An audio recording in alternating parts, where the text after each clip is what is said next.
ఏది అయినా ట్రై చెయ్యి ఆచి చికెన్ మసాలా. ఆచి చికెన్ మసాలా 26 సంవత్సరాల నమ్మకం, లక్షలాది సంతోషకరమైన వివాహాలు. తెలుగు మ్యాట్రిమోనీని డౌన్లోడ్ చేయండి. సజ్జల గట్టిగా ఇరుక్కుపోయాడుగా. వివరాల్లోకి వెళ్ళినట్లయితే సజ్జలు ఇరుక్కుపోయాడంటే సజ్జల రామకృష్ణారెడ్డి ఇరుక్కుపోయాడా, ఆయన కుమారుడు సజ్జల భార్గవరెడ్డి ఇరుక్కుపోయాడా అని అంటే ఇద్దరు ఇరుక్కుపోయారని అనుకోవాలి.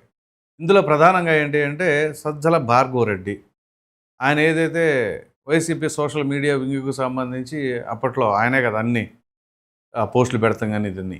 ఈ క్రమంలో అసలు జరిగింది ఏంటి, హైకోర్టు చాలా ఘాటుగా స్పందించింది ఈ పోస్టుల పైన. అసలు ఈ పోస్టులు ఏంటి, ఈ లోకం ఏంటి, వ్యక్తిత్వ హననాలకు పాల్పడతాం ఏంటి, సీఎం చంద్రబాబుని కాదు, డిప్యూటీ సీఎం పవన్ కళ్యాణ్ కాదు, అసలు వ్యక్తిగతంగా ఏ రకంగా టార్గెట్ చేస్తారు అని చెప్పేసి చాలా గట్టిగానే ఈ యొక్క కోర్టు స్పందించడం జరిగింది. ఈ క్రమంలోనే ఆయన పూడి శ్రీహరి అనే వ్యక్తి ఏదైతే ఆయనకి కుప్పం కోర్టు బెయిల్ మంజూరు చేసిన ఆ తర్వాత హైకోర్టు రామ్ అని చెప్పేసి కాదు అని చెప్పేసి అన్న తరుణంలో ఇప్పుడు గుండెల్లో దడేలు మంటా ఉంది.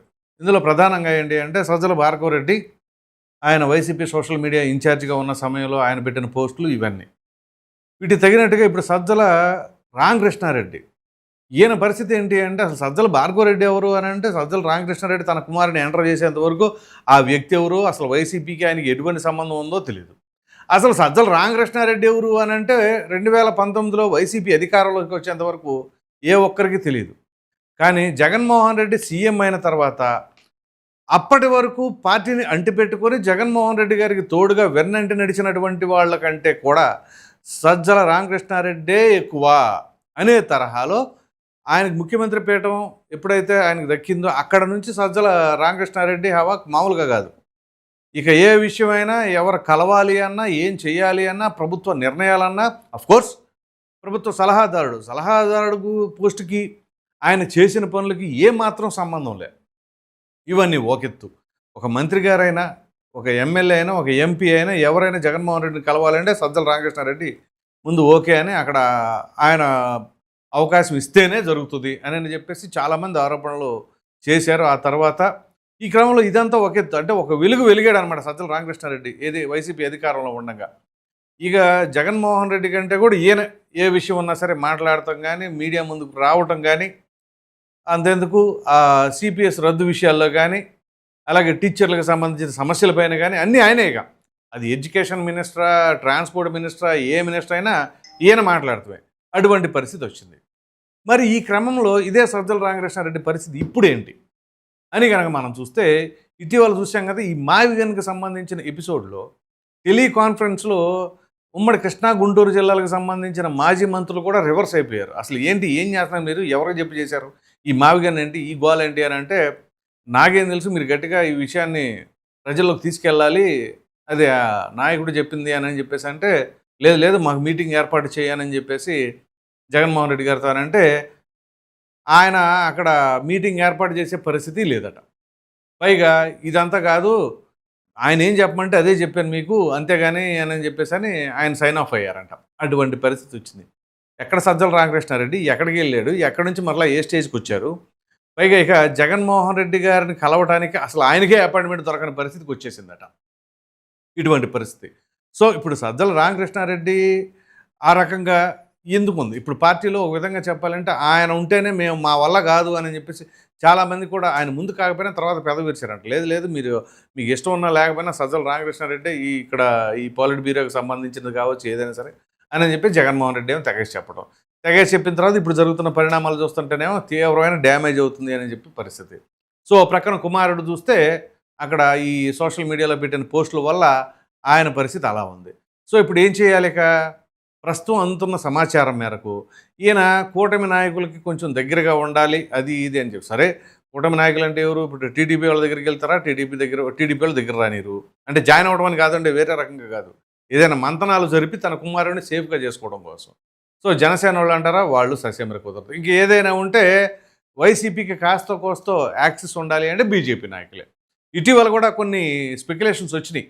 ఆయన విజయవాడలో ఎవరో బీజేపీ నాయకుల్ని సంప్రదించి, ఇదిగో అట్లా కాదండి, మా కుమారుని కొంచెం గట్టెక్కించండి, అది ఇది అని చెప్పి సంప్రదింపులు. ఎన్ని సంప్రదింపులు జరిపినా అది ఎంతవరకు వర్కౌట్ అయ్యిద్ది అనేది కూడా ఎవరు ఎష్యూరెన్స్ ఇవ్వలేని పరిస్థితి. సో ఓ విధంగా సజ్జల రామకృష్ణారెడ్డి ఏంటి జగన్మోహన్ రెడ్డిని నమ్ముకొని ఈ రకంగా ఇబ్బందులు పడుతున్నారా ఏంటి? పైగా ఇప్పుడు జగన్మోహన్ రెడ్డి గారు ఈ రోజు నుంచి నెక్స్ట్ మంత్ 15వ తేదీ వరకు కూడా ఆయన లండన్ పర్యటన. మరి ఈ క్రమంలో ఏం చేయబోతున్నారు? ఈ 25 రోజుల్లో ఏదైనా తన కుమారుడిని సేవ్ చేసుకోవడం కోసం వీలైనంత వరకు లాబియింగ్లు చేసే ప్రయత్నం చేస్తారా? ఎందుకంటే ఓ ప్రక్కన ఆయన పైన ఆరోపణలు ఉన్నాయి, ఇప్పుడు ఆయన కుమారుడి పైన ఆరోపణలు ఉన్నాయి, ఓ ప్రక్కన రాజకీయంగా చూస్తే పరిస్థితి అంతంత మాత్రంగా ఉంది. ఇలా ఎటు చూసినా ఇరుక్కుపోయిన పరిస్థితి. పోనీ జగన్మోహన్ రెడ్డి గారిని నమ్ముకొని మనం ఇబ్బంది పడ్డామా అంటే జగన్మోహన్ రెడ్డి గారిని నమ్ముకొని అయితే ఇబ్బంది పడినట్లుగా కాదు. ఈయనంతరికి ఈయనే చేయవలసిన దానికంటే కొంచెం ఎక్కువగా చేశారా? ఇప్పుడు ఇచ్చిన పోస్ట్ ఏంటి, మనం చేసిన వ్యవహారం ఏంటి, ఇవన్నీ కూడా ప్రశ్నలు వస్తాయి కదా. ఖచ్చితంగా మంత్రులపైన ప్రతి ఒక్కరిపైన కూడా అజమాయిషీ చలాయించి చివరికి ఇప్పుడు పరిస్థితి ఏంటి అంటే ఇది ఇలా ఉంటే ఆ కాదంబరి జత్వాని కేసు ఉంది కదా, ఆ కాదంబరి జత్వాని కేసుకు సంబంధించి కూడా అప్పుడు సీఎంఓ నుంచే ఆదేశాలు జారీ అయినాయి. మొత్తం తాడేపల్లిలోనే దీనికి సంబంధించిన ప్లానింగ్ అంతా జరిగింది అని చెప్పేసి అన్నారు. ఇది ఒకటేనా? తెలుగుదేశం పార్టీ కేంద్ర కార్యాలయం పైన జరిగిన దాడిలో కూడా ఇక్కడ మంతనాలు చేశారు. ఎవరు మాజీ ఎంపీ నందిగం సురేష్ కూడా ఆయన అప్పుడు ఫోన్ సిగ్నల్స్ ఇవన్నీ చూస్తే తాడేపల్లి వచ్చి ఇక్కడ ఈయన దగ్గర మరి ఈయన ఆఫీస్లో మంతనాలు చేశారో ఏమో కానీ ఇట్లాంటివన్నీ కూడా ఉన్నాయి. సో ఇలా ఏ ఎపిసోడ్లో తీసుకున్నా సజ్జల ప్రమేయం పక్కాగా ఉంది. సో ఏ కేసుకు సంబంధించిన ఎపిసోడ్లు తెరపైకి వచ్చినా కానీ అది సజ్జల రామకృష్ణారెడ్డికి ఇబ్బందిగా మారే పరిస్థితి కనపడతా ఉంది. సో అటువంటి తరుణంలో ఇప్పుడు ఇది ఎంత దూరం వెళ్ళబోతా ఉంది?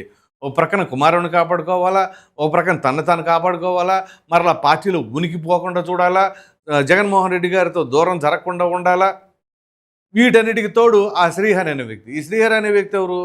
సజ్జల రామకృష్ణారెడ్డి గారికి అత్యంత సన్నిహితంగా ఉండే వ్యక్తి అట. పైగా ఈయన వల్లనే శ్రీహరి అక్కడ మనుగడ కొనసాగిస్తూ ఉన్నారట. అంటే జగన్మోహన్ రెడ్డి గారికి అంత క్లోజ్ అవ్వడానికి గల కారణం సజ్జల రామకృష్ణారెడ్డి రికమెండేషనే. సో ఇప్పుడు ఆయన కేసులు ఇరుక్కున్నా కానీ ఈయనకే ఇబ్బందులు వస్తున్నాయి. సో ఇలా ఏ ప్రక్కన చూసినా కానీ అన్ని సజ్జల రామకృష్ణారెడ్డికి చుట్టుముట్టినాయి. ఇప్పుడు ఏం చేయాలి? అగమ్య గోచర పరిస్థితుల్లో ఉన్నారు అని చెప్పేసి అయితే చాలా కథనాలు వెలువడుతూ ఉన్నాయి. మరి ఈ తరుణంలో ఇంకా ఆయనకున్న ఆప్షన్స్ ఏంటి? ఒకటి, వైసీపీలో ఇలాగే కొనసాగుతూ ఒకప్పుడు బ్రహ్మాండంగా అన్నీ నేనే అనుకున్న వ్యక్తి ఇవాళ పార్టీలో పలచనైపోయి మాట చెల్లుబాటు కాక మరి అలాగే సర్దుకుపోయి ఉంటారా? ఎందుకంటే క్వార్టరీ అని ఇదే వైసీపీలో నుంచి బయటకు వచ్చేసిన చాలామంది ప్రముఖులు మాట్లాడుతూ ఉన్నారు. క్వార్టరీ అంటే కొంతమంది డైరెక్ట్గా చెప్పారు, కొంతమంది చెప్పకుండా ఉన్నారు. ఈ క్వార్టరీ ఎవరు అంటే సజ్జల రామకృష్ణారెడ్డి. సరే, సజ్జల రామకృష్ణారెడ్డి వల్ల పార్టీకి ఉపయోగం జరిగిందా నష్టం జరిగిందా అని అంటే అసలు ఉపయోగం సంగతి ప్రక్కన పెడితే తీవ్రమైన డ్యామేజ్ జరిగింది అని చెప్పేసి వైసీపీలోని ప్రముఖులే మాట్లాడుతూ ఉన్నారు. మరి ఇటువంటి తరుణంలో ఇప్పుడు ఆయన్ని వైసీపీ నుంచి దూరం చేస్తారా, అక్కడే ఉంచుకుంటారా? ఒకవేళ ఉంచుకున్న ప్రాముఖ్యత లేని పరిస్థితుల్లో అలా ప్రక్కన పెడతారా? ఏం చేయబోతారు? ఎందుకంటే అక్కడ రాస్తున్న స్క్రిప్టులు, జగన్మోహన్ రెడ్డి గారు మాట్లాడుతున్న మాటలు అది వైసీపీకి ఎంత డ్యామేజ్ చేస్తుంది అనేది ప్రత్యేకంగా చెప్పనక్కర్లా. అంతెందుకు, వైసీపీకి బాగా అనుకూలంగా ఉన్న రాజకీయ విశ్లేషకుడు ఒక ఆయన ఏమంటున్నారు, జగన్మోహన్ రెడ్డి ప్రెస్ మీట్ పెడితే ఎక్కడ ట్రోల్ అయిపోతాడో అని భయం వేస్తుందని చెప్పేసి అన్నారు. సో ఇది ఇప్పుడు కాదు, గతంలో ఎప్పుడో మనం మాట్లాడుకున్నాం. ఆయన ప్రెస్ మీట్లు ఏ విధంగా పెడతా ఉన్నంతకాలం కూటమికి వచ్చిన బాధేమీ లేదు, ఇబ్బంది ఏమీ లేదు, బ్రహ్మాండంగా వాళ్ళ గ్రాఫ్ పెరుగుతూ ఉంటుంది. ఈయన ప్రెస్ మీట్లే వీళ్ళకి డ్యామేజ్ అవుతూ ఉంటాయి అనే దానికి ప్రత్యక్ష నిదర్శనమే మొన్న మావిగన్. ఒక్క మావిగన్ దెబ్బకే ఏ రకమైన పరిస్థితికి వెళ్ళిపోయిందో వైసీపీ. ఎందుకంటే ఇటీవల సీ ఓటర్ సర్వే అని చెప్పేసి విడుదల చేశారు, అది కూడా మనం వీడియోలో చేసాం. సో దాంట్లో కూడా వైసీపీ గ్రాఫు ఏది ఫిబ్రవరి నెల వరకు ఉన్నదానికంటే కూడా 2 to 3% డ్యామేజ్ అయిపోయింది. ఏది మావిగన్ను వీటన్నిటికంటే ముందే ఈ మావిగన్ను, ఈ అంబటి రాంబాబు రచ్చ ఇవన్నీ చూసుకున్నట్లయితే ఇంకా దారుణంగా ఉంది అని చెప్పేసి ఆ సర్వే సంస్థలు కూడా చెప్తున్నాయి. సో ఇటువంటి తరుణంలో ఇప్పుడు సజ్జల రామకృష్ణారెడ్డి భవిష్యత్తు ఏంటి? ఆందోళనకరంగా ఉందా? మనం ఇప్పుడు కేసులు చుట్టుముట్టిని మనం ఇప్పుడు ఏం చేయాలి? ఓ పక్కన కుమారుని కాపాడుకోవాలి, గట్టెక్కించాలి, మరో ప్రక్కన లాబింగులు చేసుకోవాలి, ఈయన మీద ఉన్న కేసులు రాకుండా చూసుకోవాలి. వీటన్నిటి క్రమంలో ఇక ఏమీ చేయలేక ఏంటి ఇప్పుడు పైగా 25 రోజులు జగన్మోహన్ రెడ్డి గారు అవుట్ ఆఫ్ స్టేషను. ఈ అవుట్ ఆఫ్ స్టేషన్లో పార్టీ ఉనికి ఏంటి? ఒకవేళ ఏదైనా సమావేశాలు ఏదైనా నిర్వహించుకోవాలి అన్న కార్యకర్తలతో కావచ్చు, నాయకులతో కావచ్చు, ఎటువంటి ప్రణాళిక రచించాలి ఏంటి, ప్రభుత్వం పైన ఎలా మాట్లాడాలి ఏంటి అని చెప్పేసి మరి ఎవరు టేకప్ చేసుకుంటారు? అఫ్కోర్స్ ఈయనే చూడాలా. ఈయన ఇప్పుడు చెబితే వైసీపీలో నాయకులు పట్టించుకునే పరిస్థితి ఉందా అంటే మొన్న జరిగిన టెలికాన్ఫరెన్స్కి సంబంధించిన వ్యవహారం బయటకు వచ్చింది చూసారా? దానిని బట్టి ఎవరెవరికి ఎంత రెస్పెక్ట్ ఉందో ఆయన పట్ల అనేది ప్రత్యక్ష నిదర్శనంగా కనబడుతుంది. మరి ఇటువంటి తరుణంలో సజ్జల రామకృష్ణారెడ్డి భవిష్యత్తు ఏ రకంగా మారబోతుంది? ఒక రకంగా సజ్జల శ్రీధర్రెడ్డిని కాపాడుకోవడం, సజ్జల భార్గవరెడ్డిని కాపాడుకోవడం కావచ్చు, లేకపోతే ఆయనకి సంబంధించిన వ్యవహారాలు, ఈ రాజకీయ ఉనికి, వీటన్నిటి క్రమంలో మరి ఆయన భవిష్యత్తు అగమ్య గోచరంగా మారిందా? మరి మీరేమనుకుంటున్నారో అనే అభిప్రాయాన్ని కామెంట్లో తప్పకుండా తెలియజేయండి. Thank you.